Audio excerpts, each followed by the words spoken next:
belajar mengenai anatomi sistem pencernaan.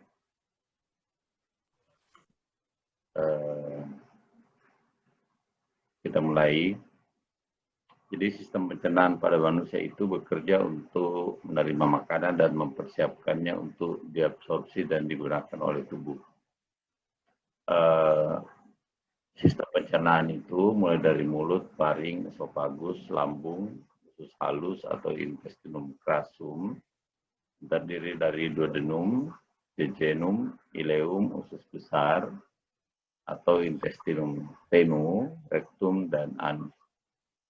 Jadi kita pada kesempatan ini adalah berbicara mengenai sistem yang kita gunakan untuk mulai dari mulut ya sampai dengan anus yang merupakan sistem untuk mencerna makanan ya, untuk mencerna makanan yang kita konsumsi. Kemudian dari makanan itu diperoleh nutrisi atau zat-zat gizi yang kita gunakan sebagai energi yang dihasilkan dari proses pencernaan makanan maupun yang kita gunakan untuk membangun sel-sel tubuh, baik fungsi sintesis ya maupun fungsi penggantian atau regenerasi sel. Kemudian organ sistem pencernaan itu kalau pada manusia yang hidup itu panjangnya sekitar 5-7 meter. Kemudian sedangkan kalau orang yang sudah mati atau pada mayat atau pada kadaver itu panjangnya bisa sampai 9 meter. Kenapa? Karena pada orang yang meninggal itu tonus ototnya sudah tidak berfungsi sehingga ususnya itu bisa bertambah atau memanjang. Kita pahami bersama bahwa tonus otot itu dikendalikan oleh persarapan, itu fungsinya untuk kontraksi. Organ-organ aksesoris itu untuk sistem pencernaan ada, jadi selain saluran, itu ada organ-organ tambahan.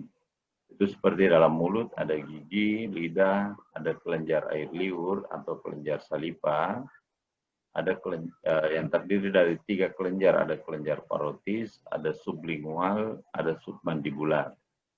Kemudian ada juga organ yang terpisah dari saluran, tapi mengeluarkan getah pencernaan yang digunakan untuk mencerna makanan, juga disebut sebagai organ aksesori, seperti hati dan kandung empedu maupun pankreas.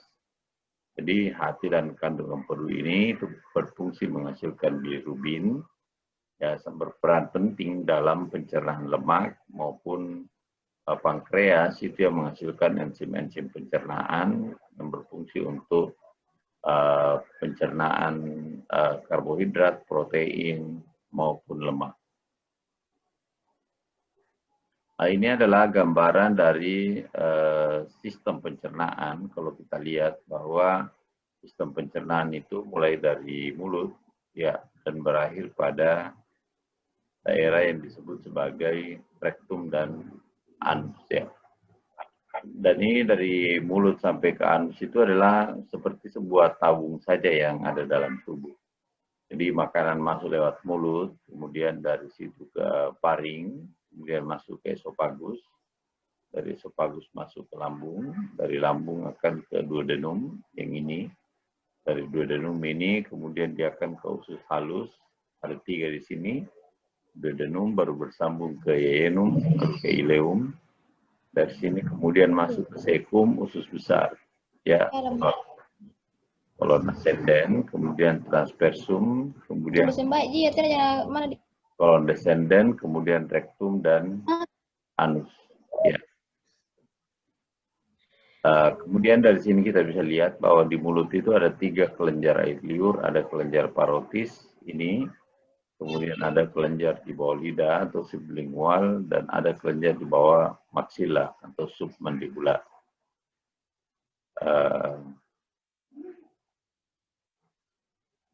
Selanjutnya saya akan masuk di penjelasan mengenai mulut. Bahwa mulut itu adalah suatu rongga di kepala bagian atasnya dibatasi oleh maksila dan bagian bawahnya oleh tulang yang namanya mandibula. Kemudian ada tulang-tulang lain yaitu palatina dan osteoid. Osteoid ini juga biasa dikenal sebagai istilah tulang lidah. Jadi lidah itu ada tulangnya ya, jadi lidah itu bukannya tidak bertulang, tapi ada tulangnya namanya osteoid. Bersama otot dan jaringan lain yang melekat pada tulang-tulang tersebut. Kemudian fungsi mulut yang pertama itu adalah menunjukkan emosi dan mimik muka. Jadi mulut itu dari mulutnya kelihatan seorang itu marah atau senang. Kemudian fungsi yang kedua adalah untuk mengunyah makanan, mencampur makanan dengan ludah yang mengandung enzim pencernaan. Jadi pada saliva itu ada enzim ptyalin yang membantu untuk mencerna karbohidrat. Berikutnya adalah mempunyai alat penggigit atau gigi untuk merobek dan menghancurkan makanan. Jadi fungsi gigi itu adalah menghancurkan makanan dan menghaluskan makanan. Makanya biasa kalau orang yang giginya sudah mengalami kerusakan, maka di situ dia berisiko mengalami gangguan fungsi lambung. Kenapa? Karena fungsi gigi itu adalah menghancurkan makanan. Dengan makanan yang hancur terus ditelan, maka itu akan mengurangi fungsi dari lambung.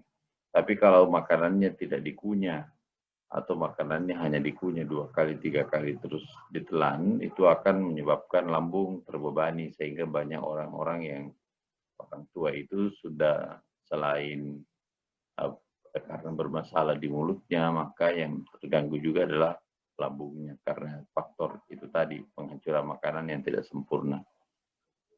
Kemudian fungsi pertahanan tubuh. Ya, di mulut itu ada fungsi pertahanan baik oleh lisosom yang terdapat pada saliva maupun oleh kelenjar-kelenjar adenoid, termasuk di dalamnya adalah tonsil yang berfungsi untuk membantu membunuh bakteri yang masuk bersama dengan makanan atau yang infeksi yang timbul dalam rongga mulut maupun pernapasan atas.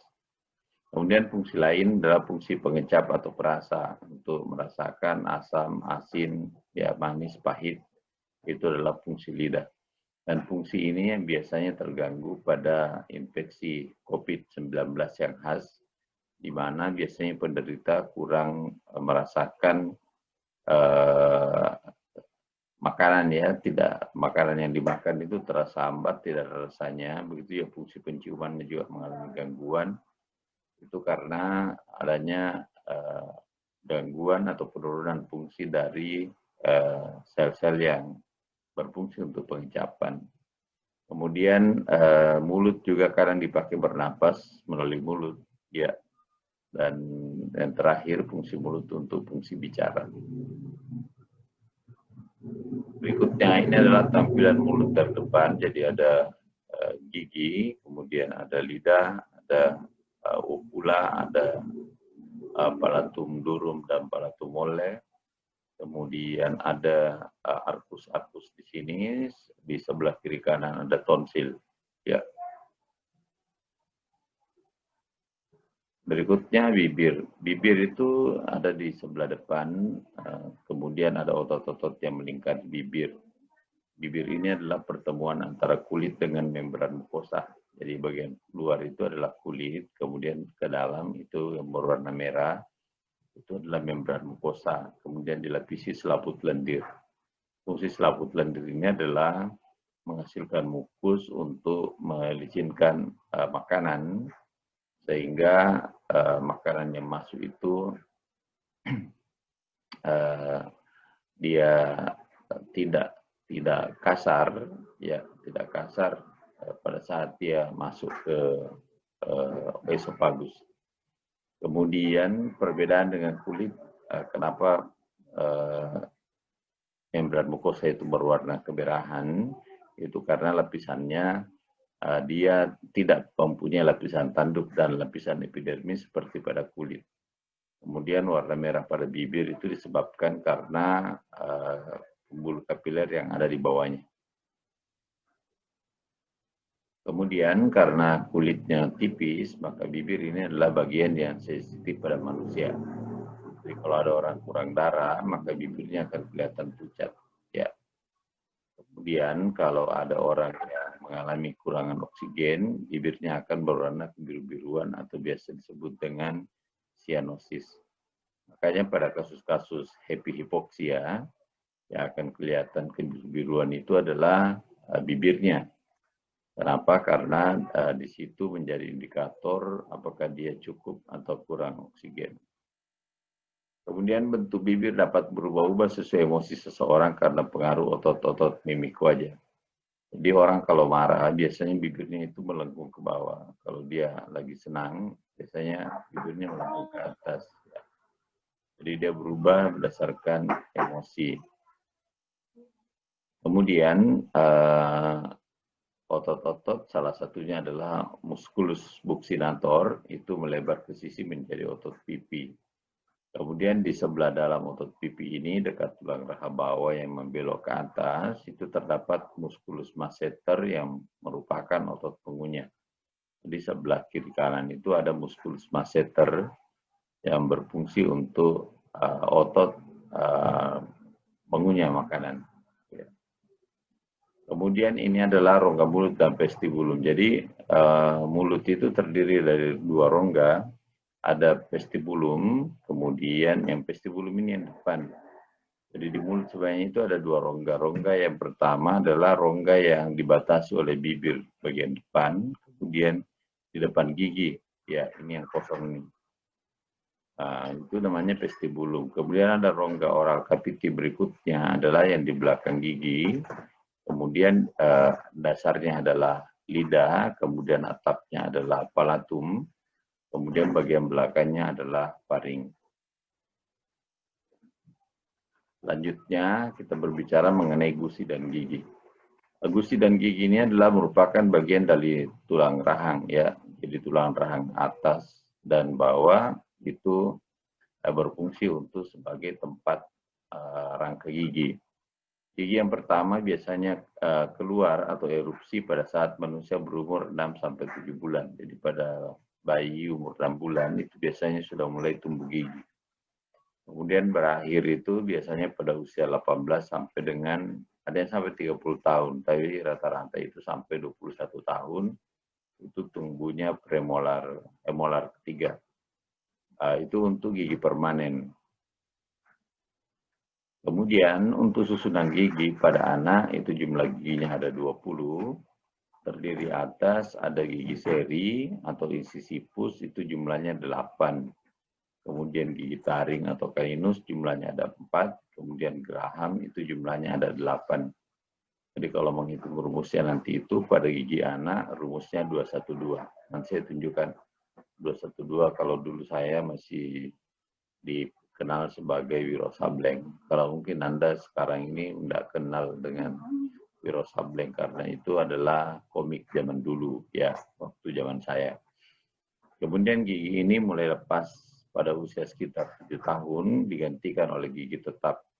Gigi tetap pada orang dewasa itu jumlahnya 32. Jadi kalau tidak percaya silakan hitung sendiri giginya di mulutnya berapa jumlahnya.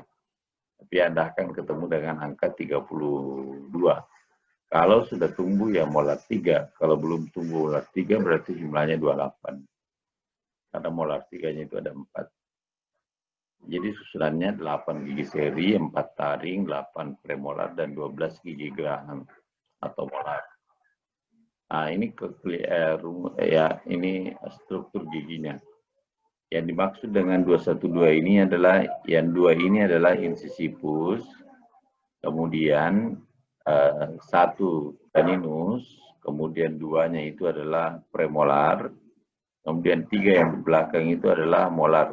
Ini molar 1, molar 2, molar 3.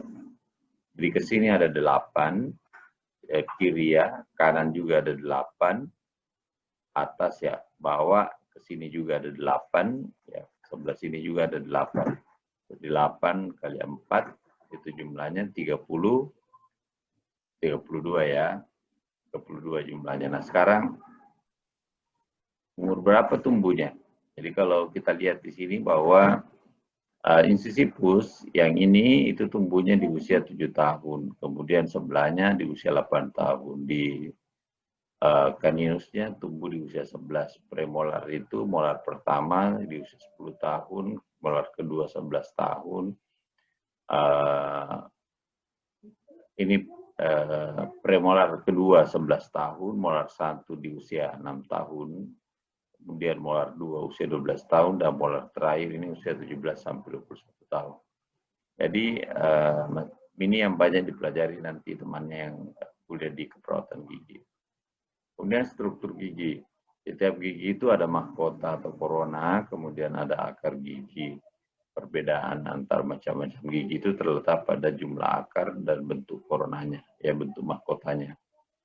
Kemudian lapisan gigi paling luar namanya email, itu yang lapisannya warna putih yang paling keras.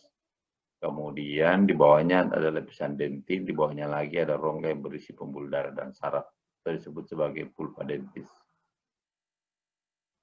Ini adalah struktur gigi.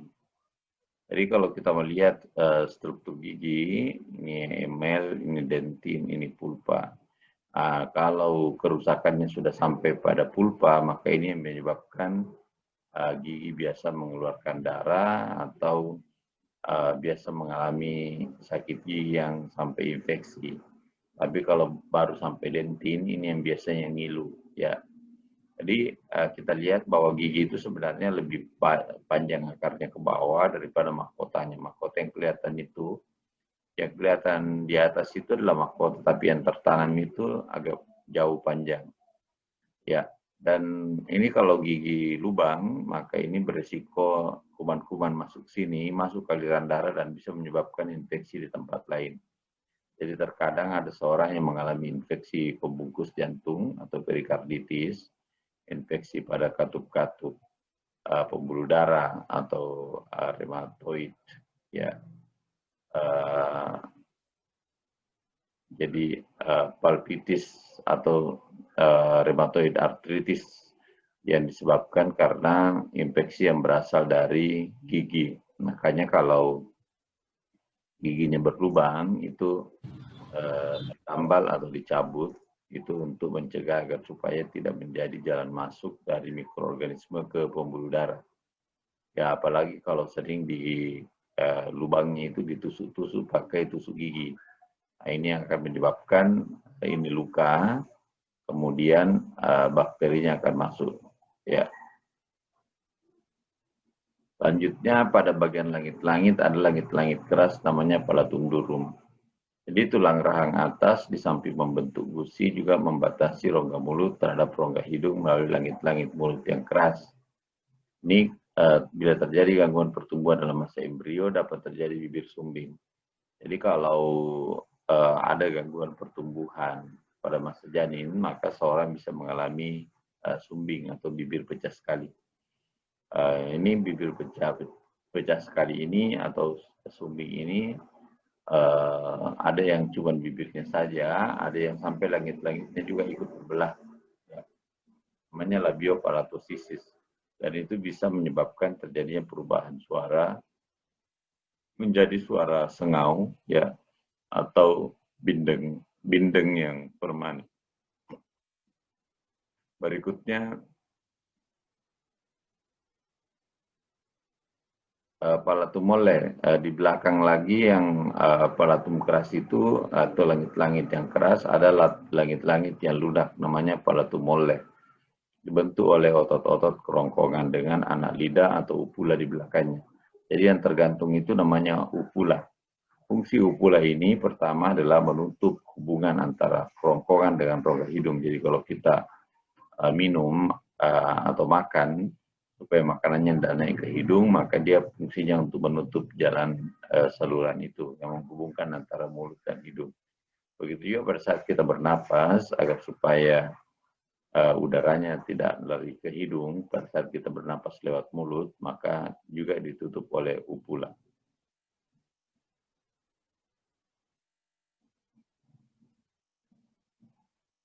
Ini adalah penampilan dari rongga mulut dari arah anterior. Jadi kalau kita lihat, ini adalah palatum durum, kemudian yang warna merah ini adalah palatum mole, kemudian yang ini adalah upula. Ya, upula. Kemudian di sisi langit-langit lunak kiri kanan terdapat dua buah pilar yang menuju bawah ke sisi kiri kanan lidah dan disebut sebagai arcus palatoglossus. Kemudian ada juga arcus palatopharyngicus. Di antara kedua pilar ini kiri kanan terdapat tonsilla palatina yang disebut sebagai amandel. Ya, ini saya kasih lihat ya. Ini kalau Anda buka mulut maka Anda akan ketemu struktur ini. Jadi yang di belakang ini itu namanya arcus palatopharyngeus. Yang depan ini namanya arcus palatoglossus. Di antara kedua arcus ini ada tonsil yang ini. Ini biasanya terjadi pembesaran pada anak. Ukurannya ada T1, T2, T3, T4. T4 itu kalau dia sampai di tengah sini. Jadi kalau yang kanan membesar ke sini, yang kiri juga besar ke sini, makanya tertutup. Nah, ini biasanya dioperasi kalau dia membesar sekali. Nah, tapi kalau dia tidak besar, maka ini akan tetap dibiarkan. Dan ini yang seringkali menyebabkan demam pada anak. Biasanya demam pada malam hari, siangnya tidak demam.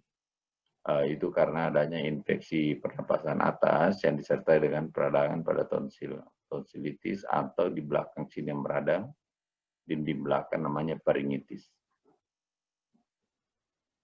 Selanjutnya kita lihat lagi bahwa di sisi langit-langit lunak kiri kanan terdapat dua buah pilar.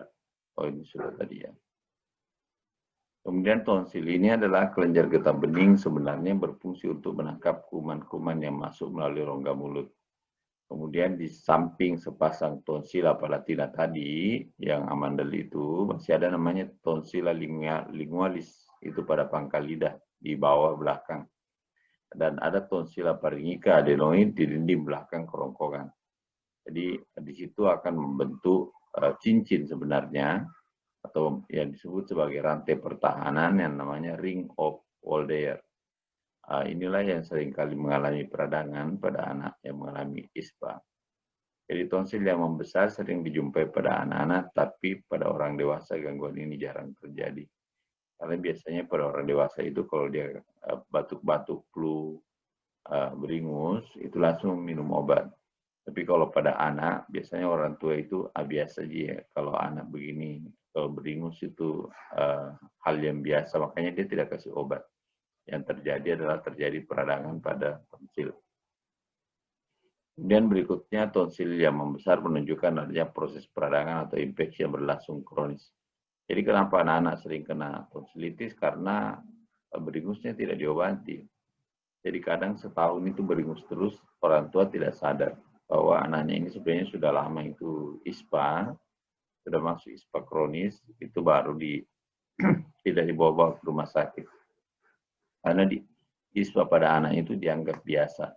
Padahal itu mempengaruhi status nutrisi anak, selain itu juga mempengaruhi tumbuh kembang anak, dan yang berikutnya adalah mempengaruhi konsentrasi belajar anak dan secara tidak langsung itu berpengaruh terhadap prestasi belajarnya. Sehingga kalau ada anak yang ISPA itu sebaiknya diobati agar supaya tidak berlanjut ke peradangan yang lain seperti tonsilitis maupun pharyngitis. Berikutnya, infeksi ini menyebabkan gangguan pada tubuh seringkali tidak jelas dan hanya ditunjukkan oleh kemampuan anak dalam berkonsentrasi, terutama dalam belajar. Ya, gimana mau konsentrasi ya, karena saat belajar sedikit-sedikit ingusnya meler, keluar lagi setengah senti dari hidung, dihisap lagi. Nah, kemudian udah lama lagi baru mau fokus belajar, keluar lagi ingusnya. Dan ini biasa pada anak-anak SD itu seringkali terjadi. Nah, ini adalah ring of Waldeyer yang tadi dijelaskan bahwa pada bagian atas ini kelenjar adenoid, ada tuba tonsil, ada kelenjar palatina yang kiri kanan ini, kemudian ada lingua tonsil. Ini membentuk cincin namanya ring of Waldeyer ya, yang untuk pertahanan. Kemudian kita masuk di lidah. Lidah ini dibentuk oleh otot-otot yang terdiri atas dua kelompok. Ada otot-otot yang hanya ada dalam lidah, namanya otot intrinsik, dan ada otot yang di luar lidah, yang maksudnya ini selain dia di lidah, dia juga melebar ke luar yang terikat pada tulang hyoid. Jadi ujung ototnya itu atau originya itu mempunyai perlekatan di luar lidah. Itu pada tulang rahang bawah atau mandibula, di dasar mulut dan pada tulang lidah. Itu sehingga lidah itu kuat. Ya. Otot intrinsik yang mempunyai serat lebih halus daripada otot ekstrinsik. Jadi otot lidah itu seratnya halus. Makanya kadang anak-anak kalau orang potong sapi itu senang dengan lidahnya itu ya. Selain karena pada saat ya kita ambil, dibakar, kemudian dimakan, ya. Biasa kalau potong kambing kan semua berebutan mau ambil lidahnya. Kan, kita. Kemudian otot-otot ini penting dalam proses mengunyah dan mengucapkan kata-kata. Pergerakan lidah diatur oleh saraf otak 12 yaitu hipoglossus. Jadi kalau Anda pernah belajar 12 pasang saraf kranial waktu SMA, Anda akan ketemu dengan nervus hipoglossus. Berikutnya permukaan belakang lidah yang terlihat pada saat seorang membuka mulut itu ditutupi oleh selaput lendir yang mempunyai tonjolan-tonjolan. Jadi di lidah itu ada pada permukaan lidah itu ada tonjolan-tonjolan atau papila. Papila inilah yang memiliki ujung-ujung perasa untuk mengenal rasa asam, manis, asin, pahit, dan di pangkal lidah. Jadi biasanya papila-papila ini yang tertutup pada orang yang mengalami demam yang lama oleh sisa-sisa makanan yang mengendap, ya, mengendap menutupi permukaan papila atau oleh bahan-bahan yang tersisa pada mulut sehingga menyebabkan seorang itu mengalami gangguan pada pengecapan. Dan papila juga ini yang kadang seringkali terinfeksi yang menyebabkan fungsinya menurun. Jadi ini di sini juga biasanya dimasuki oleh mikroorganisme sehingga menyebabkan fungsinya tidak berfungsi dengan baik atau penurunan fungsi yang menyebabkan penurunan fungsi pengecapan.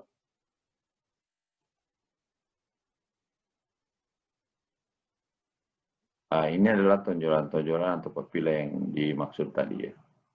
Papila-papila yang merupakan reseptor dari ujung-ujung persarapan yang berfungsi untuk pengecapan. Kemudian berikutnya kelenjar ludah. Jadi kalau kita lihat gambar yang tadi bahwa kelenjar ludah itu ada 3, ada parotis, ada sublingualis, ada submandibular. Jadi bila ditarik sehingga ujungnya mendekati mulut, tampak di sebelah bawah tepat di garis tengah suatu lipatan ada frenulum. Di kiri kanan lipatan itu ada lubang kecil yang merupakan muara kelenjar ludah yang terdapat di bawah lidah dan kelenjar yang terdapat dasar mulut atau submandibular gland. Kemudian kelenjar ludah yang paling besar itu namanya kelenjar parotis, letaknya di belakang tulang rahang di bawah daun telinga. Ini kalau terinfeksi biasa dikenal sebagai istilah gondongan ya, yang besar di kiri atau kanan. Kemudian muaranya dia di depan gigi geraham kedua atas. Gondongan atau parotitis ini disebabkan oleh infeksi virus ya pada kelenjar tersebut. Jadi kelenjar salipa ini menghasilkan air liur, ini penting untuk pencernaan tahap pertama. Kenapa? Karena dia mengandung enzim ptyalin yang terkandung dalamnya itu untuk pencernaan karbohidrat. Kemudian di salipa juga itu ada mineral-mineral. Sehingga kalau orang sering tidak menyikat gigi, mineral-mineral ini bisa mengendap membentuk deposit sehingga terbentuk karang gigi. Ini adalah tampilan dari kelenjar parotis. Jadi ini kelenjar parotis, kemudian dia akan bermuara di samping dari geraham 2. Kemudian di bawah ini ada kelenjar submandibular. Ini kelenjar sublingual. Ya, semua salurannya ini ke mulut yang menghasilkan air liur. Jadi 3 kelenjar salipa, parotis, sublingual, dan submandibular. Ini adalah salurannya ya, saluran yang tadi. Kalau yang sublingual ini salurannya di bawah lidah. di samping frenulum lingua. Jadi ini adalah frenulum lingua. Kemudian ada lagi satu kelenjar submandibular. Ini juga muaranya ke sini. Ya. Selanjutnya saliva ini adalah air liur atau saliva ini dihasilkan oleh kelenjar saliva. Isinya atau komposisinya ada air, ada enzim alfa amilase, ada protein, ada lipid atau lemak, ion-ion anorganik seperti tiosianat, klorida dan lain-lain. Dalam bidang forensik, air liur ini penting untuk dilakukan pemeriksaan untuk kasus-kasus dengan gigitan. Jadi kalau ada orang biasanya mati karena digigit, maka bisa diperiksa dari apakah ada bekas air liur pada luka yang gigitan. Kemudian golongan darah penggigit yang termasuk dalam golongan sekretor dapat ditentukan dengan cara absorpsi inhibisi. Jadi dari air liur juga itu bisa ditentukan golongan darah. Ya. Kemudian saliva. Saliva tidak steril. Ada lebih dari 600 jenis bakteri dalam mulut dan air liur yang dapat menyebabkan infeksi. Jadi pada orang-orang normal sebenarnya dia menjadi bakteri yang tidak patogen atau tidak menimbulkan infeksi. Tapi pada orang dengan daya tahan tubuh yang rendah, ya, biasanya pada pasien-pasien dengan HIV/AIDS, kemudian pasien-pasien yang mengkonsumsi obat untuk menekan sistem pertahanan atau obat-obat imunosupresan, pada orang yang mengalami penyakit autoimun, maka itu seringkali bakteri yang ada pada saliva itu justru bisa menyebabkan infeksi pada mulut. Atau mereka yang terlalu banyak konsumsi antibiotik itu menyebabkan matinya bakteri yang ada pada mulut, pada saluran pencernaan, sehingga yang tumbuh adalah jamur. Biasa putih-putih pada mulutnya namanya candidiasis. Sebagian besar adalah air, juga mengandung elektrolit, bakteri, virus, jamur, sekresi dari hidung dan paru-paru, sel-sel dari lapisan mulut, dan sekitar 500 protein. Jadi ada banyak komposisi bakteri yang ada pada air liur. Makanya kalau air liur yang diperiksa untuk virus, itu biasanya pertama komposisi virus pada air liur itu tidak banyak. Kemudian itu juga banyak akan dikacaukan oleh bakteri lain yang ada pada air liur, ya. Makanya seringkali pengambilannya melalui swab. Isi dari air liur juga sangat tergantung pada apa yang dimakan, seperti sisa makanan. Kemudian pasta gigi juga sering ditemukan pada air liur, ya, karena orang kan biasa menggunakan pasta gigi, kemudian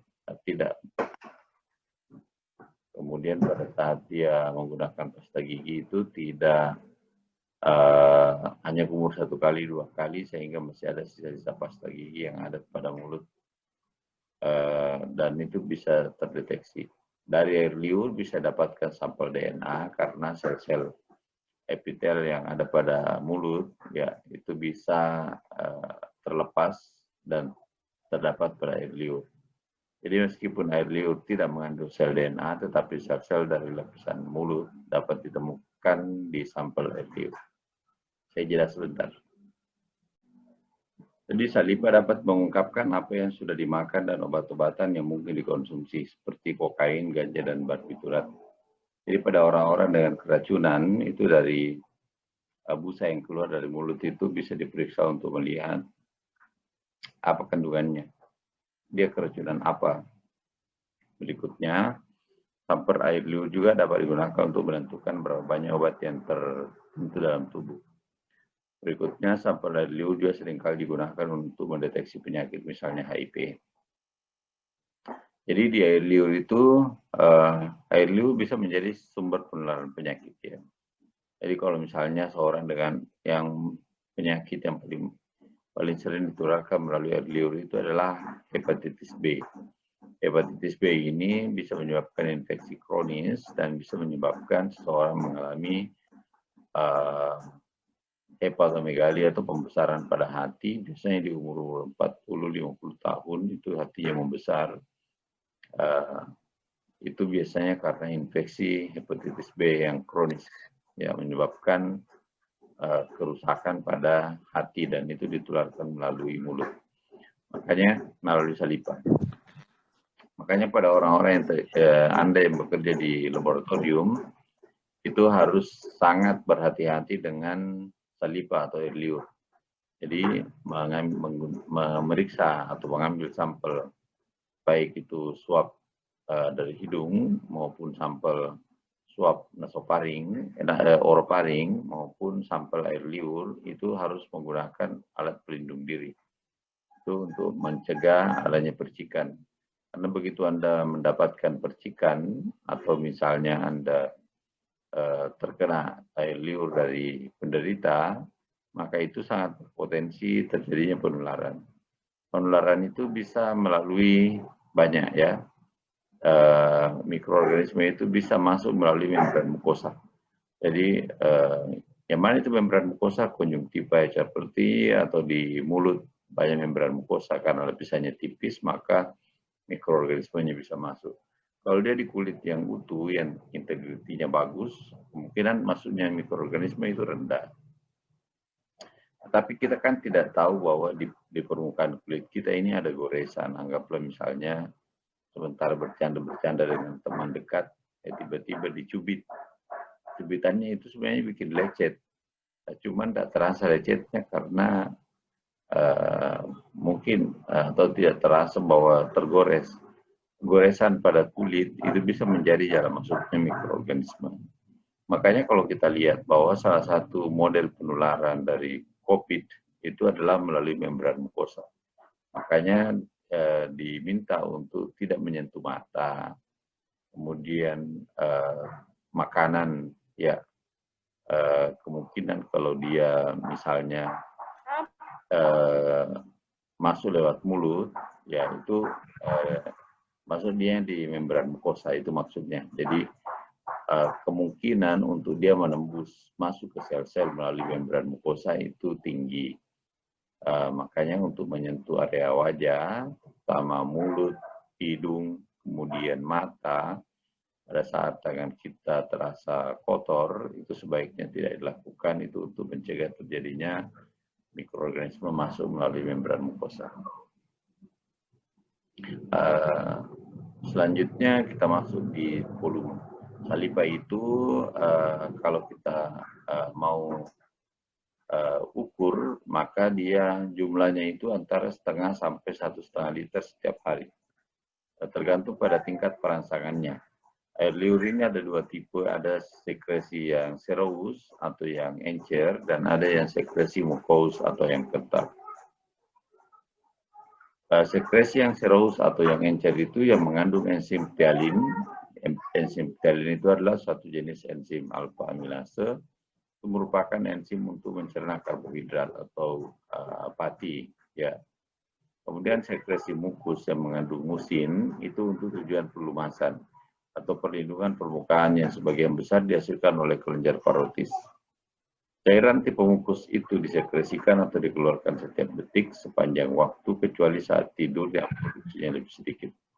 Jadi ini penting ya, penting yang sekresi mukus ini untuk membantu makanan masuk ke esofagus sampai ke lambung, karena kalau tidak maka itu akan tertahan apalagi esofagus itu salurannya lebih sempit.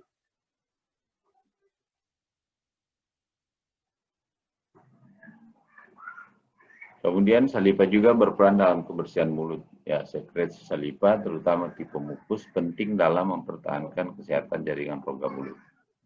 Air liur membantu membuang bakteri dan partikel makanan yang memberi dukungan nutrisi metabolik bagi bakteri. Jadi air liur itu juga membantu dalam membuang bakteri dan partikel makanan. Jadi fungsi air liur itu adalah salah satunya adalah untuk membantu membunuh bakteri yang patogen atau yang bisa menyebabkan penyakit. Berikutnya adalah, air liur mengandung beberapa faktor yang menghancurkan bakteri. Ini yang fungsinya tadi, fungsi pertahanan. Yang pertama adalah ada ion tiosianat dan beberapa cairan proteolitik. Proteolitik ini adalah menghancurkan dinding protein pada bakteri, terutama dia mengandung lisosim yang menghancurkan bakteri. Ya, kalau ditanya bagaimana saliva bisa membunuh mikroorganisme, karena di saliva itu ada ion tiosianat dan ada cairan proteolitik lisosim. Kemudian mencerna partikel makanan dan air liur mengandung antibodi protein yang menghancurkan bakteri. Ini berikutnya adalah paring. Ini daerah namanya paring yang di belakang. Paring itu ada 3. Yang pertama adalah nasoparing. Nasoparing ini adalah bagian paring yang berada di belakang hidung. Kemudian ada oroparing. Yang ini adalah bagian paring yang berada di belakang mulut. Dan yang ketiga adalah laringoparing. Ini adalah bagian paring yang bersambung dengan laring. Di sini kita lihat bahwa kalau Anda melakukan pengambilan sampel melalui nasal dengan menggunakan alat swab yang panjang itu, tangkai swab, maka swabnya akan masuk ke sini, lurus ke belakang, dan dia akan mengambil sampel di dinding nasoparing yang di sini mengeluarkan mukus ya. Di sini ada lendir-lendir yang di belakang sini nasoparing yang digulung dengan kapas. Makanya dia diputar-putar untuk mengambil sampel di sini, termasuk sampel selnya. Kemudian ditarik kembali keluar, dimasukkan dalam tabung. Kalau di sini biasanya diambil 2 ya, ada ambil dari nasal swab, kemudian ada dari oroparing lewat mulut masuk, ambilnya juga di sini, ya di belakang juga. Cuman kenapa seringkali lebih dipilih yang lewat hidung daripada mulut? Itu karena di sini ada refleks muntah. Jadi daripada dia muntah, lebih bagus kita ambil amannya melalui hidung. Ya, hidung. Jadi hidung itu sebenarnya meskipun lubangnya ke atas, ya kita anggap ke atas, tapi sebenarnya dia setelah masuk ke dalam, dia adalah rongga yang cukup lebar dan luas. Dan ini memungkinkan untuk pengambilan sampel di sini. Kemudian, kalau kita lihat ini adalah lidah, kemudian di belakang lidah ini ada namanya epiglotis. Epiglotis ini yang berfungsi untuk menutup saluran udara. Ini saluran udara yang di depan ini ya, ke trachea. Jadi saluran udara menutup ke sini, sehingga makanan akan turun ke esofagus. Jadi kalau ditanya bahwa yang di sebelah depan itu saluran apa? Yang di depan itu adalah trachea atau saluran udara. Yang di belakang itu adalah esofagus atau saluran pencernaan, ya saluran makanan. Nanti akan kelihatan di gambar berikutnya. Jadi ke arah belakang rongga mulut ini berhubungan dengan kerongkongan atau paring. Paring ini sebenarnya merupakan rongga seperti pipa yang memanjang dari dasar tengkorak ke bawah sampai peralihan menjadi esofagus.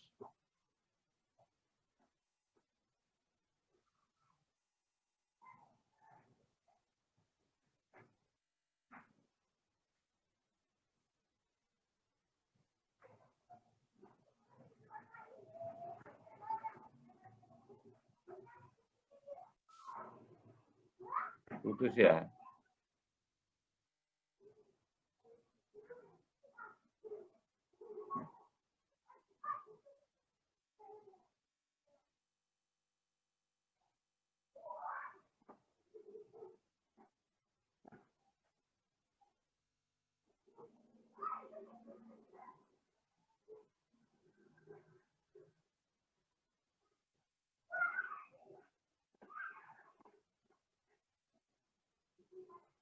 Tadi putus ya.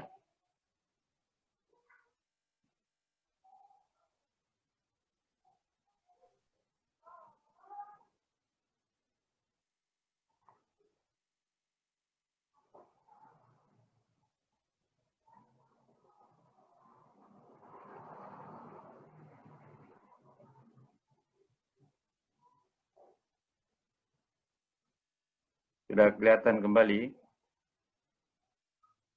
Iya Pak, sudah kelihatan Pak. Ya, tadi terputus.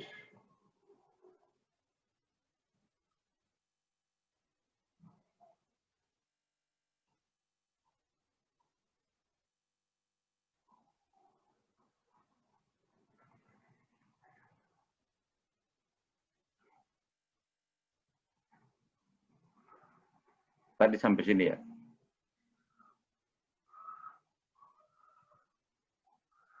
Iya, Pak. Ya, paring terdiri atas 3, tadi saya sudah jelaskan ini. Kemudian dinding paring dibentuk oleh otot melingkar dari belakang ke depan. Jadi dindingnya itu terdiri dari otot melingkarnya dari belakang ke depan. Kemudian di belakang otot ini melekat pada jaringan ikat 3 garis tengah dan bersifat stabil. Di bagian depan, otot ini melekat pada langit mulut, laring, dan jaringan ikat yang akan bergerak pada saat otot paring berkontraksi. Hal ini memungkinkan makanan secara aktif terdorong ke bawah pada waktu menelan. Jadi fungsi paring ini pada saat kontraksi itu memastikan makanan itu terdorong ke bawah, ke arah esofagus pada saat proses menelan. Kemudian selain itu ada namanya epiglotis. Jadi setelah lidah, pada bagian pangkal lidah di bawah ada namanya epiglotis. Itu adalah perbatasan antara orofaring dengan laryngofaring di sebelah depan. Epiglotis ini tujuannya adalah menutup laring pada waktu menelan.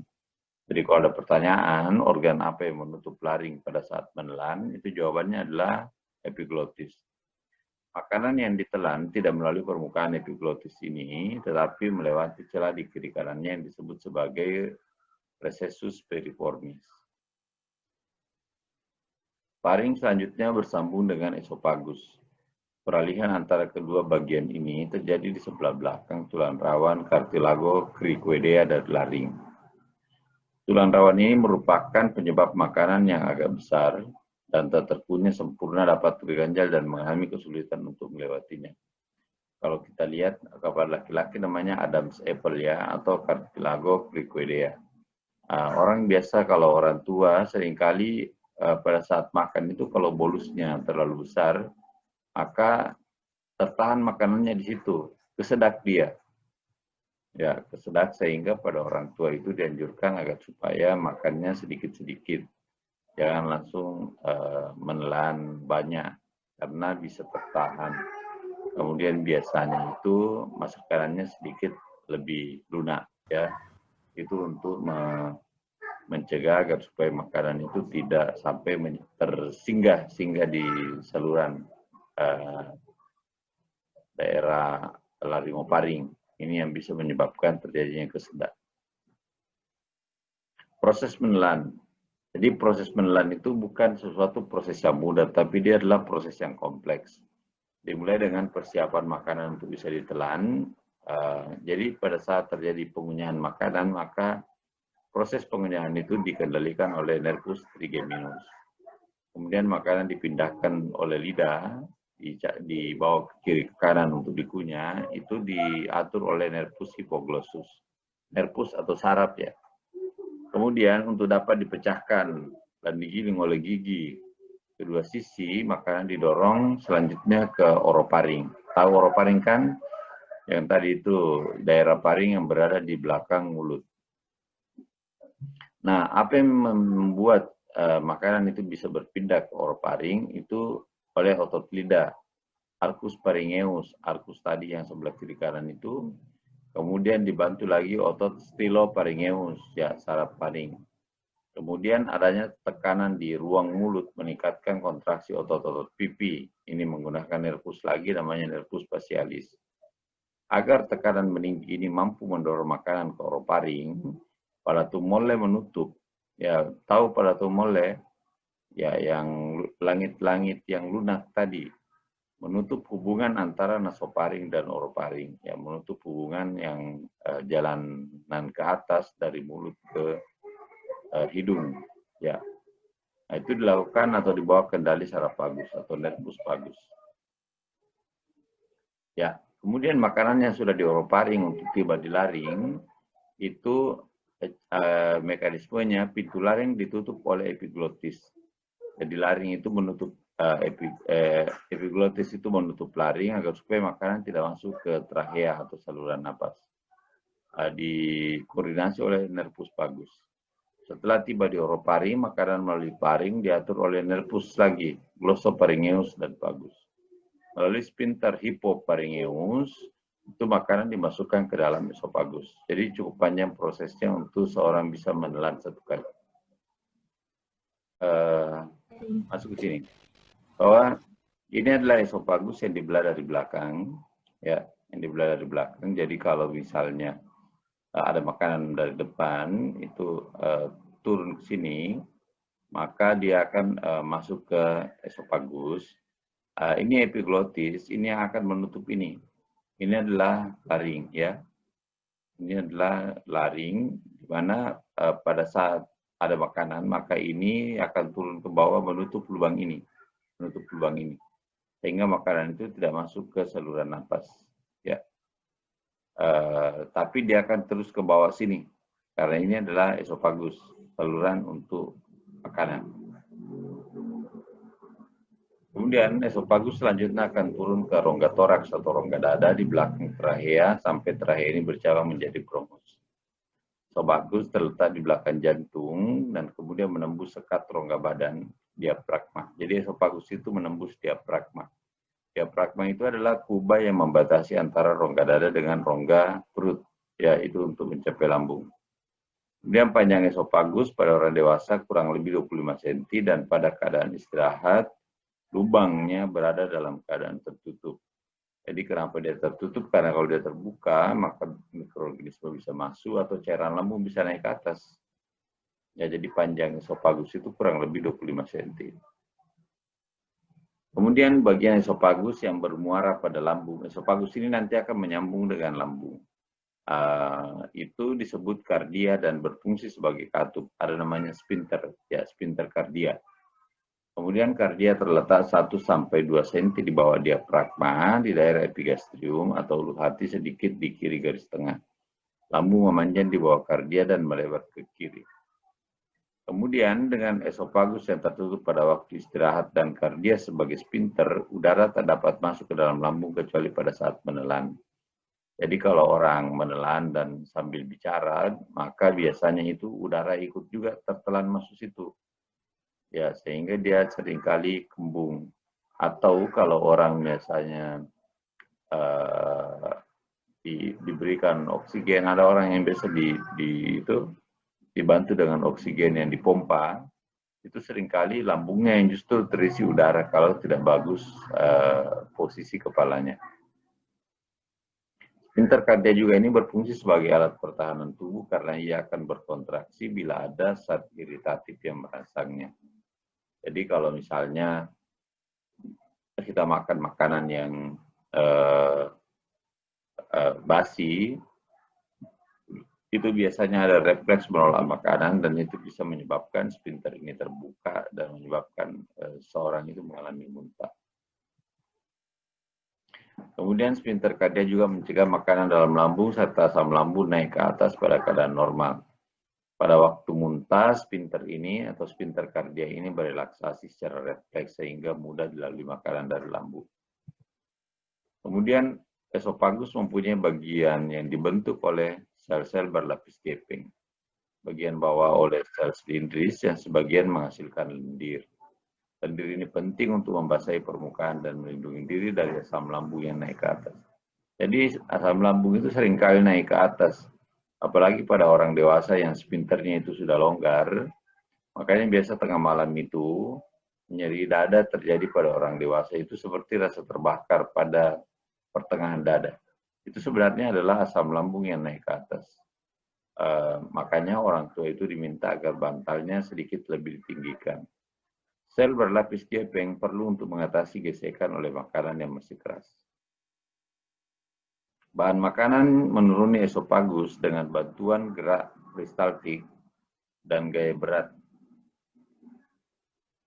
Makanan menempuh jarak kira-kira 25 cm dari esofagus dalam waktu 1-2 detik. Jadi ini hanya dalam waktu 1-2 detik, maka dia melewati esofagus. Pada orang tua, gerakan peristaltik yang melambat karena pengaruh usia memperlambat pula pengaruh gravitasi sehingga proses itu bisa berlangsung beberapa menit. Jadi makanya orang tua itu seringkali kalau terlalu makanannya keras, maka dia seringkali sulit untuk lama baru makanan itu bisa sampai di lambung. Ada 3 tempat penyempitan esofagus di mana makanan dapat tersangkut, yaitu pada pangkalnya di leher belakang laring, pada tempat di sebelah belakang percabangan trachea menjadi bronkus di tengah dada, dan pada tempat ia menembus sekat rongga badan diafragma. Jadi ada 3 tempat kemungkinan makanan itu bisa singgah pada makanan yang apa namanya itu keras atau pada orang tua. Persarapan parasimpatis esofagus itu diatur oleh nervus vagus atau nervus cranial yang ke-10. Pada bagian bawah esofagus terdapat jaringan pena yang biasanya berhubungan dengan sistem pembuluh balik di hati. Jadi pena porta itu di hati itu ada hubungannya dengan pena-pena pada esofagus, sehingga kalau terjadi kerusakan di hati maka bendungan ini dapat diteruskan ke pena di esofagus, sehingga terjadi varises pena di esofagus. Jika bendungan berat, pena ini bisa pecah dan penderitanya mengalami muntah darah. Jadi mengapa orang-orang dengan kerusakan fungsi hati biasa mengalami muntah darah? Itu karena bendungan pena pada hati itu akan sebagian dialihkan ke menyebabkan pembesaran pada pena yang ada di esofagus. Namanya varises esofagus, dan kalau itu pecah itu akan menyebabkan perdarahan. Makanan yang telah melewati esofagus akan masuk ke dalam lambung untuk proses pencernaan selanjutnya. Sampai tingkat ini, umumnya makanan belum dicerna sempurna dan diserap, kecuali beberapa jenis makanan tertentu. Ini adalah esofagus tadi ya, yang di belakang. Ini esofagus. Kemudian ini adalah diafragma. Ya. Kemudian ini adalah ujung esofagus yang masuk menyambung dengan lambung. Ya. Jadi penyempitan itu terjadi di sini, kemudian di sini, ya, kemudian di sini. Jadi ada 3 tempat di mana esofagus itu mengalami penyempitan yang memungkinkan dia bisa tertahan. Jadi Anda lihat bahwa ini aorta ya. Jadi di sini jantung ini, jantung. Kemudian nanti pembuluh darah aortanya akan keluar di sini, turun ke bawah. Makanya orang-orang dengan penyakit jantung pun itu kalau dia makan itu diminta untuk tidak minum air dingin, karena kalau dia minum air dingin itu bisa merangsang pembuluh darah yang ini, aorta ini juga ikut terangsang oleh dingin yang di sini. Ya, itu bisa berdampak pada jantungnya. Begitu juga dengan orang yang kena TBC. TBC itu kan paru-parunya gampang berdarah. Kalau dia ini adalah trachea, akan bercabang menjadi bronkus kiri dan kanan, dan di sebelah sini itu adalah paru-paru. Jadi kalau orang minum air hangat, atau makan makanan yang hangat, ya nasi panas biasanya, nasi yang masih panas-panas biasanya, atau minum air yang agak panas turun ke sini, maka panas yang ada di sini itu bisa menyebabkan paru-paru juga ikut merasakan panas itu. Ingat, panas itu menyebabkan pelebaran pembuluh darah dan itu berpotensi terhadap terjadinya perdarahan pada paru. Makanya orang-orang dengan TBC itu diminta untuk mendinginkan makanan sebelum dia makan. Kenapa? Karena kalau dia makan dalam kondisi hangat atau makanan yang masih panas dia makan, maka resiko dia batuk darah. Kenapa batuk darah? Karena makanan yang masuk dalam kondisi panas itu bisa panasnya itu merembes ke kiri kanannya. Ya. Baik, kita lanjutkan kuliah kita sedikit ya terkait dengan anatomi lambung. Jadi lambung ini terletak pada perut bagian atas agak ke kiri. Ini ukurannya dan bentuknya beda-beda. Bentuknya juga berubah-ubah menurut perubahan posisi tubuh. Misalnya kalau kita baring ke kanan atau ke kiri, dia juga akan mengikut ke kanan atau ke kiri. Begitu juga dengan posisi berdiri. Kemudian di sebelah kiri lambung terdapat rongga perut. Ya, di sebelah kiri lambung dalam rongga perut itu ada limpa atau lien atau biasa dikenal dengan istilah spleen. Kemudian lambung ini dalam keadaan kosong dia berbentuk huruf J. Tapi kalau dia terisi penuh, misalnya habis makan, maka dia bentuknya seperti buah pir yang besar. Kemudian di gambar kita bisa lihat bahwa lambung itu terletak oblik dari kiri ke kanan menyilang di abdomen. Itu tepat di bawah diafragma. Jadi lambung itu berada di rongga abdomen di bawah kubah diafragma. Jadi ini yang diafragma ini membatasi antara rongga paru dengan rongga abdomen. Kemudian di belakangnya, di belakang agak ke bawah itu ada pankreas, ya. Sebelah kanan lambung itu ada hati atau liver. Kemudian pada bagian bawah lambung terdapat pembungkus yang melebar ke bawah menutupi usus halus. Ini disebut sebagai omentum maius.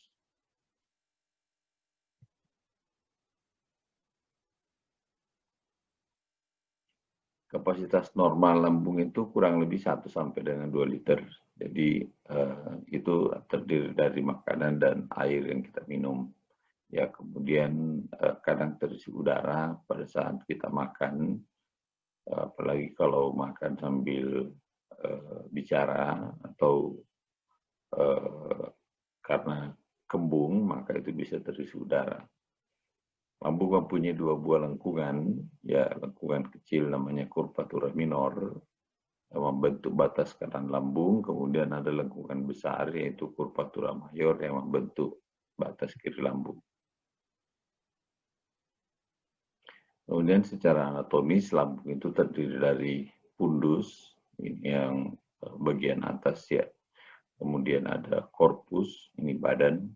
Kemudian ada bagian bawah ini yang disebut sebagai antrum piloricum atau pilorus. Sphincter, ya sphincter itu seperti pintu ya. Sphincter pada kedua ujung lambung mengatur pengeluaran dan pemasukan yang terjadi. Yang di atas ini namanya sphincter cardia, kemudian yang di bawah itu namanya sphincter pyloric.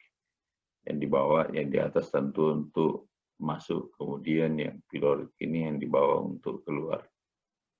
Jadi di saat sphincter pyloricum yang di bawah ini berelaksasi, karena tadi di bagian esophagus kita sudah bahas mengenai sphincter cardia.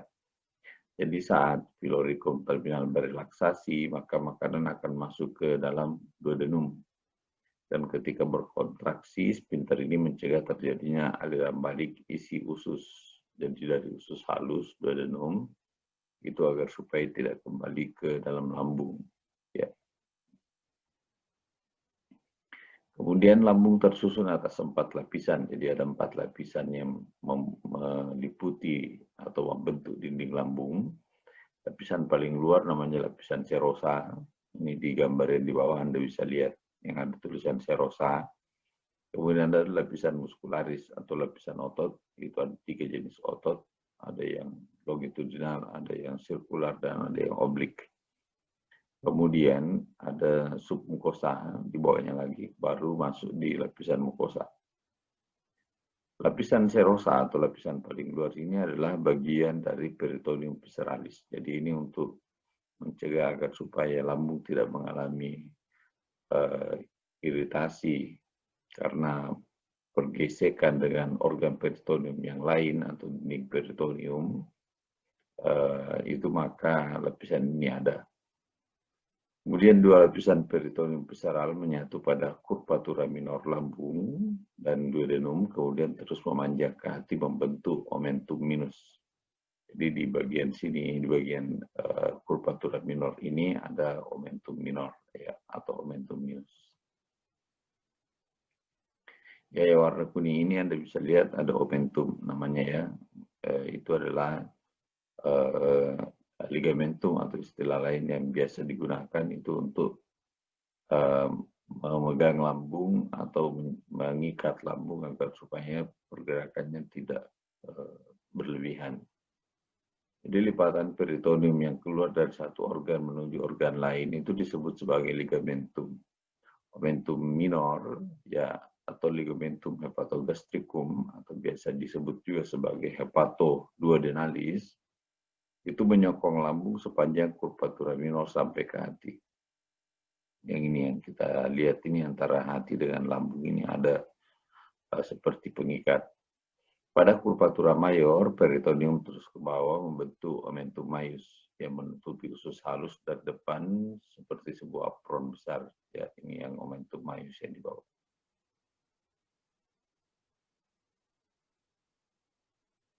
Kemudian kita masuk ke lapisan yang kedua, ya. Jadi lapisan serosa tadi yang pertama, kemudian yang kedua ini adalah lapisan muskular.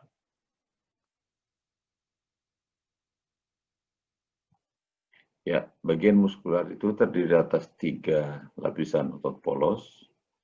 Ya, 3 lapis otot polos yaitu lapisan longitudinal di bagian luar yang memanjang ya, yang lapisan sirkular di tengah, kemudian lapisan oblik di bagian dalam yang miring. Susunan serabut otot ini kelihatan unik. Ini fungsinya untuk memungkinkan berbagai macam kombinasi kontraksi yang diperlukan untuk memecah makanan menjadi partikel kecil. Jadi mengaduk dan mencampur makanan dengan cairan lambung, kemudian mendorongnya ke arah duodenum.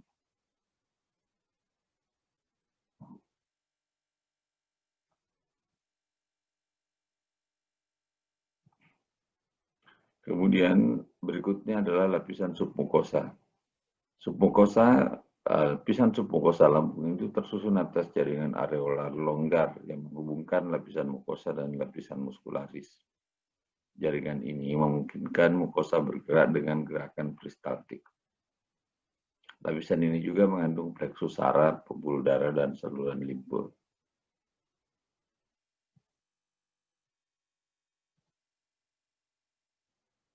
Ya, ini adalah lapisan submukosa. Ini kalau kita lihat dari luar ya, mulai dari jaringan penyambung, kemudian jaringan penyambung atau serosa tadi itu, kemudian lapisan muskularis, ini kemudian ada lapisan submukosa, kemudian ada lapisan mukosa. Yang ini adalah lapisan mukosa dari lambung. Nah, mukosa atau lapisan dalam lambung itu tersusun atas lipatan-lipatan longitudinal yang disebut sebagai rugae. Rugae ini memungkinkan terjadinya distensi lambung sewaktu diisi makanan. Jadi kalau kita makan dalam kapasitas yang banyak, lambung itu bisa meregang. Peregangan itu dimungkinkan karena di lambung ada lipatan-lipatan yang disebut sebagai rugae. Terdapat beberapa tipe kelenjar pada lapisan ini dan dikategorikan menurut bagian anatomi lambung yang ditempatinya. Kemudian lambung itu ada banyak kelenjar yang ada di lambung. Kelenjar gastrik ya, terutama. Jadi kelenjar-kelenjar itu dinamakan berdasarkan dengan letaknya. Yang berada di area kardia, itu ada cardiac gland ya, kelenjar kardia berada dekat orificium kardia dan mengeluarkan mukus. Ini fungsinya mengeluarkan lendir. Berikutnya adalah kelenjar pundus yang ada di daerah pundus atau datogastrik terletak di pundus dan pada hampir seluruh korpus lambung. Ya, jadi pundus dan korpus namanya kelenjar pundus atau gastrik atau di sini korpus pundic gland. Kemudian kelenjar gastrin itu memiliki 3 tipe sel utama, yaitu sel simogenik, sel parietal, dan sel mukus. Jadi ada 3 jenis sel yang ada pada kelenjar gastrin. Tentu sekresinya juga berbeda-beda ya. Yang pertama adalah sel-sel simogenik.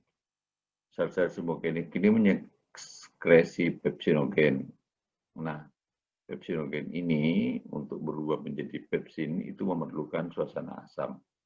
Sehingga ada tipe sel lain namanya sel parietal yang menyekresikan asam hidroklorida dan ini dikenal biasanya sebagai asam lambung. Dan faktor intrinsik. Faktor intrinsik ini itu diperlukan untuk absorpsi vitamin B12 dalam usus halus. Jadi kalau ini biasanya terganggu, maka ada gangguan juga terkait dengan absorpsi vitamin B12. Kemudian kekurangan faktor intrinsik ini akan mengakibatkan terjadinya anemia pernisiosa.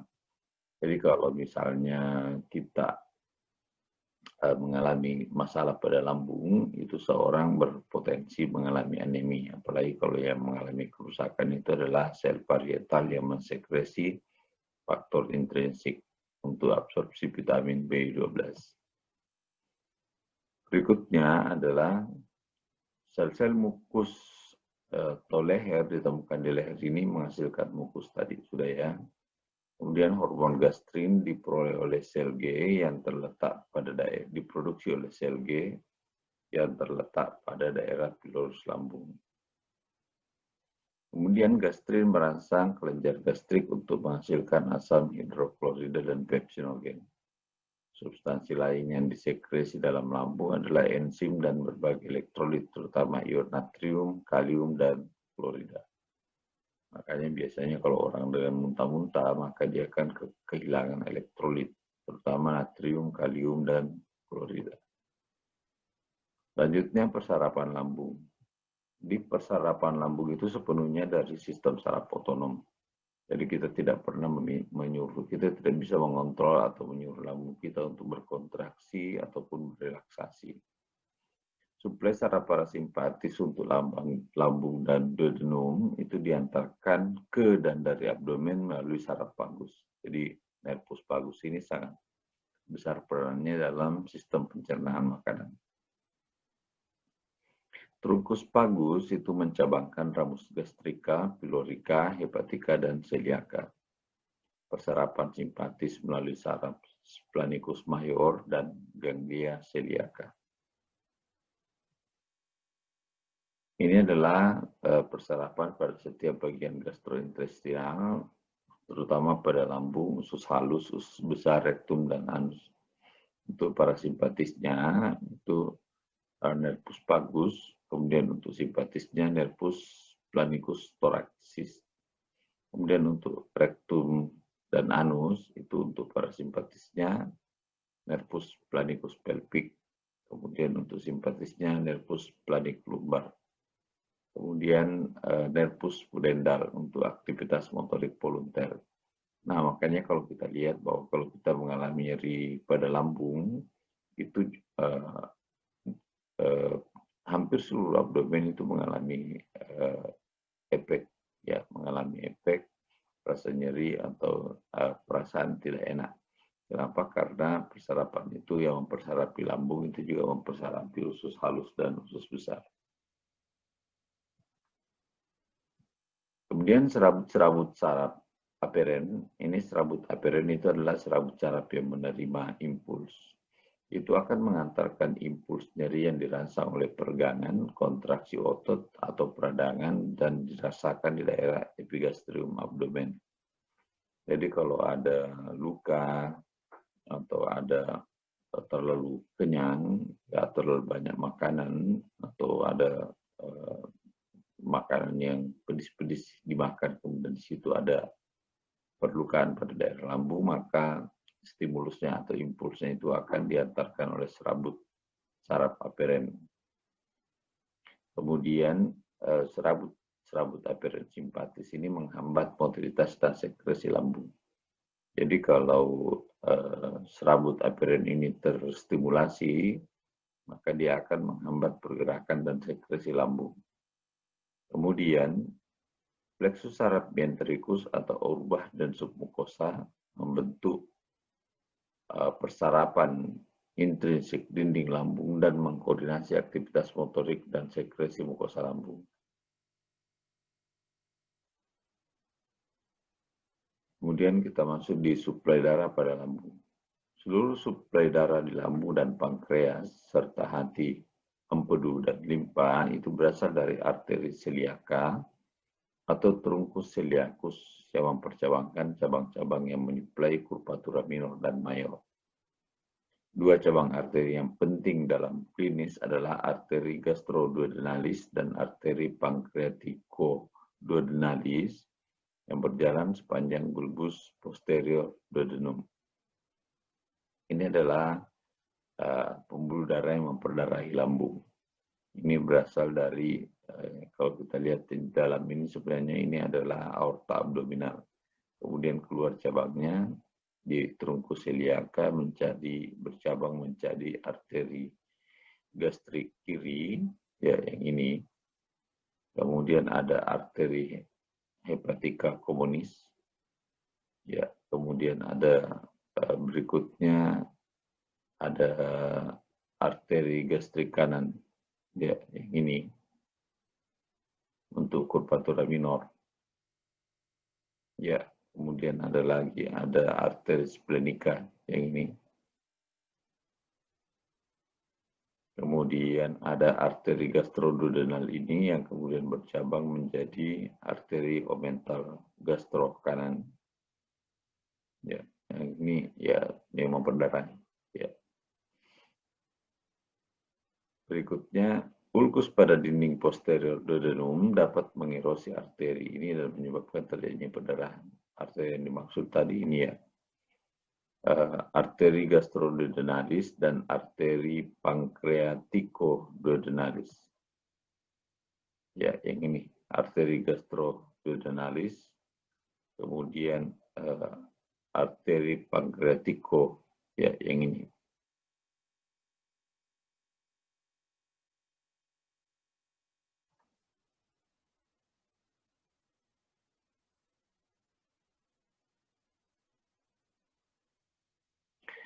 Darah pena dari lambung dan duodenum serta yang berasal dari pankreas, limfe, dan bagian lain saluran gastrointestinal berjalan ke hati melalui vena porta.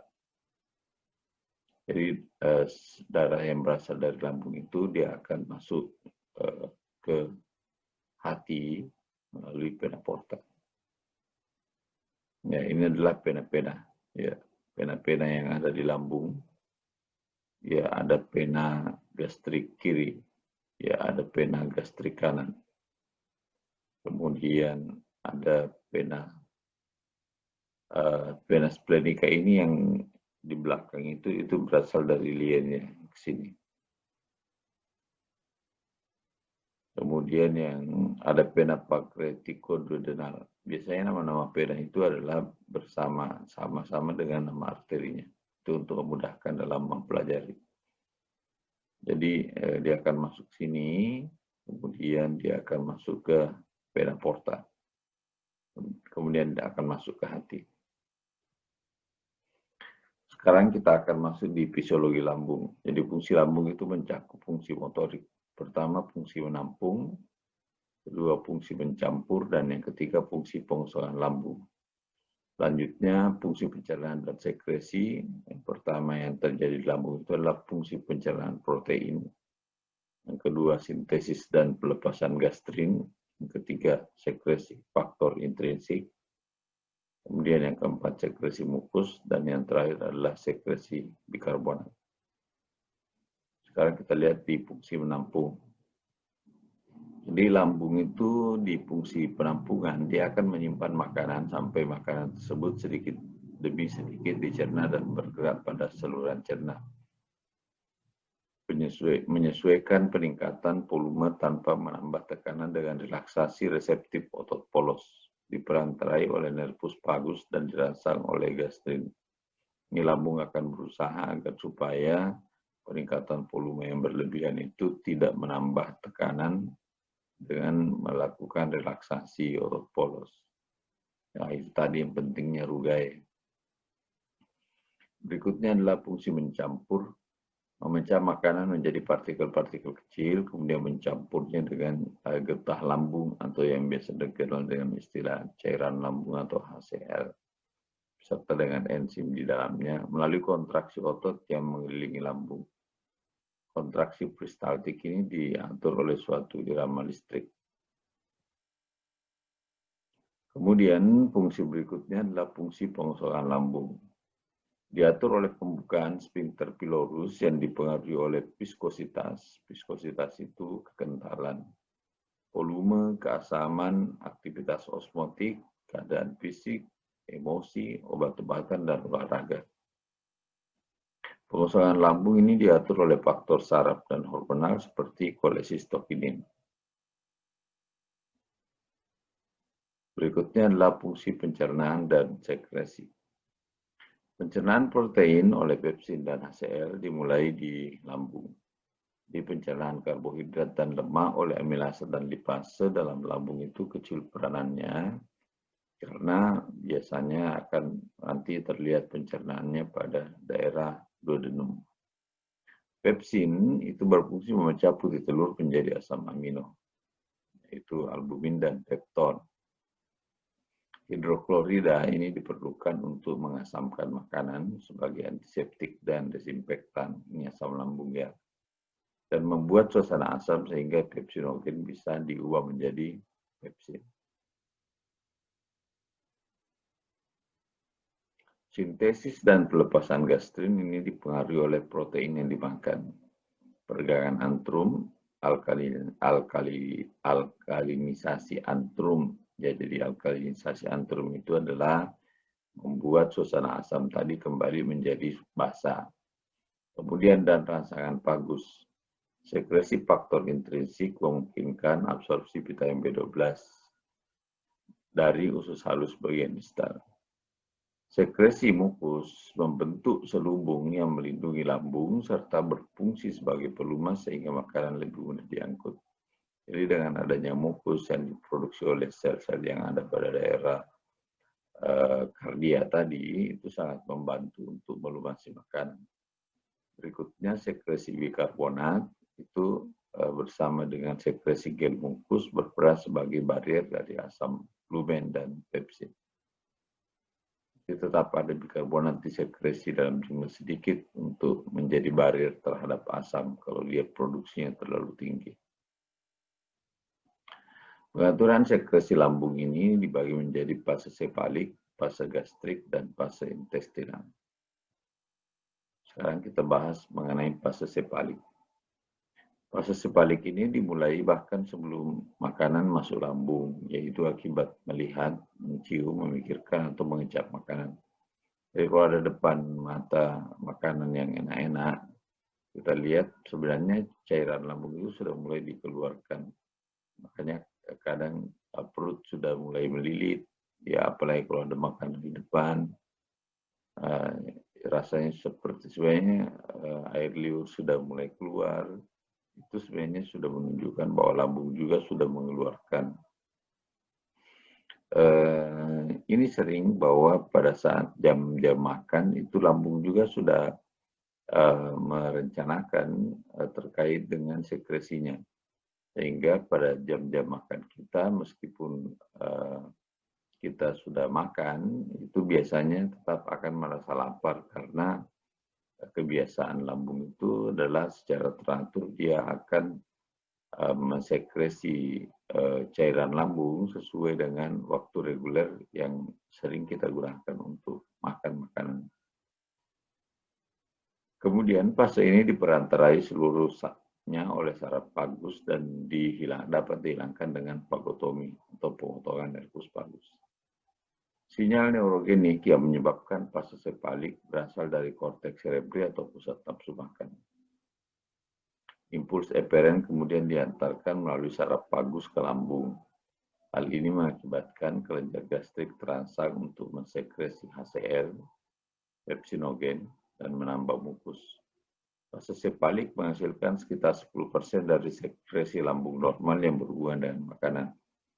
Jadi fase sefalik itu memicu kurang lebih 10% dari sekresi cairan lambung. Berikutnya adalah fase gastrik. Fase gastrik ini dimulai saat makanan sudah masuk di antrum pylorus. Distensi antrum menyebabkan terjadinya rangsangan mekanis dari reseptor pada dinding lambung. Impuls tersebut berjalan menuju medula melalui saraf aferen vagus dan kembali ke lambung melalui eferen vagus. Impuls ini merangsang pelepasan hormon gastrin dan secara langsung juga merangsang kelenjar-kelenjar lambung untuk menghasilkan sekresi. Kemudian gastrin dilepas dari antrum, kemudian dibawa oleh aliran darah menuju kelenjar lambung untuk merangsang sekresi.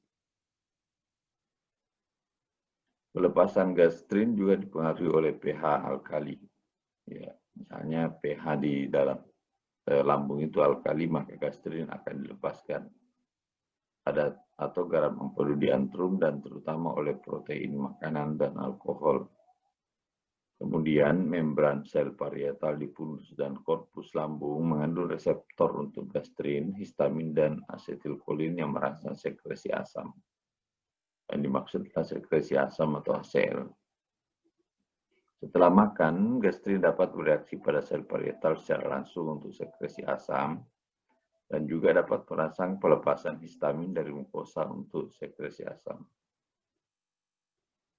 Fase gastrik ini menghasilkan lebih dari 2/3 sekresi lambung, sehingga merupakan bagian terbesar dari total sekresi lambung harian yang berjumlah sekitar 2 liter.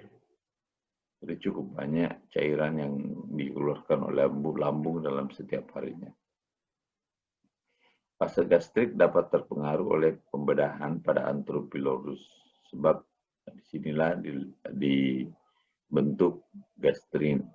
Jadi ini biasanya pada pembedahan lambung yang menghilangkan atau memotong sebagian jaringan lambung, bagian lambung.